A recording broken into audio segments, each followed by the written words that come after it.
যাতে যেন সে ভোট দিয়ে আসতে পারে এটা আমাদের নিশ্চিত করতে হবে। বাংলাদেশের জনগণ মুখিয়ে আছে 11 দলীয় জোটকে, জুলাই গণঅভ্যুত্থানের পক্ষের শক্তিকে, ন্যায় ও ইনসাফের পক্ষের শক্তিকে ভোট দিয়ে বিজয়ী করাকে বন্ধু করে নিচ্ছে।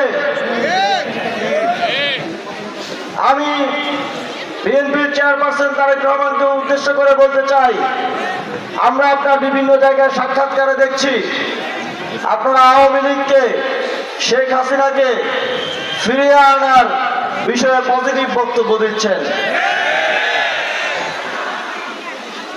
আমরা জিয়াউর রহমানকে পছন্দ করি, জাতীয়তাবাদী নেতা হিসেবে বাংলাদেশকে তিনি প্রথমবারের মতো পৃথিবীর বুকে মাথা উঁচু করে দাঁড়াতে চেষ্টা করেছেন, কিন্তু তিনি একটা ভুল করে গেছেন।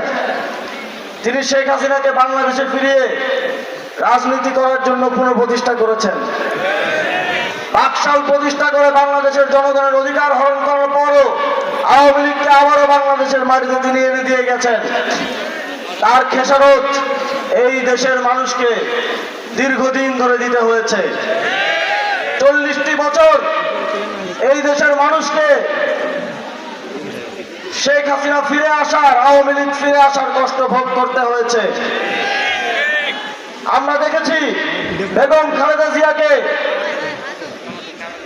তার জীবনের শেষ সময়গুলো কত কষ্টে কাটিয়ে মৃত্যুকে বরণ করে নিতে হয়েছে।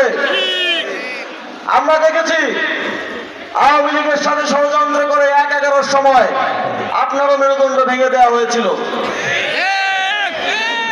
যদি আপনি আবারও শেখ হাসিনা কিংবা সজীবদের জয়দের ফিরিয়ে এনে যদি মনে করেন যে সাময়িকভাবে আমাদেরকে 11 দলীয় জোট, জামায়াতে ইসলামী, এনসিপি সহ যারা আছে তাদেরকে একটা রাজনৈতিক প্রতিদ্বন্দ্বী দিয়ে আটকে রাখতে চান, এটা হবে আপনাদের ভুল ডিসিশন।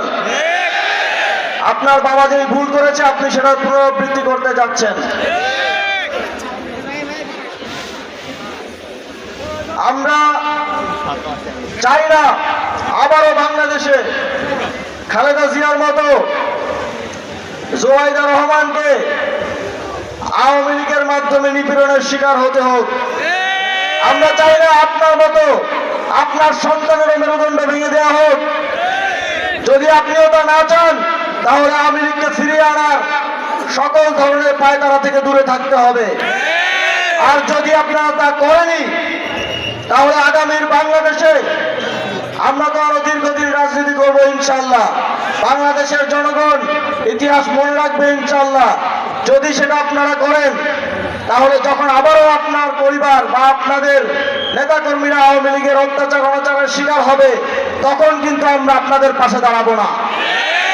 তখন কিন্তু আমরা রাজপথে বিগত সময়ের মতো সরব থাকবো না। আপনারা যদি ভুল করেন সেই ভুলের কর্মফল আপনাদেরকেই ভোগ করতে হবে। সংগ্রামী বন্ধুগণ, জুলাই গণঅভ্যুত্থানের মধ্য দিয়ে মানুষের ভোটাধিকারের যে সুযোগ তৈরি হয়েছে সেই সুযোগ বাস্তবায়ন করার, তাদেরকে নিরাপদে ভোট দিয়ে ভোটাধিকার প্রয়োগ করে তাদের পছন্দের নেতৃত্ব বাছাই করার জন্য 11 দলীয় জোটের নেতৃবৃন্দকে, আপনাদেরকে, আমাদেরকে ত্যাগ স্বীকার করতে হবে।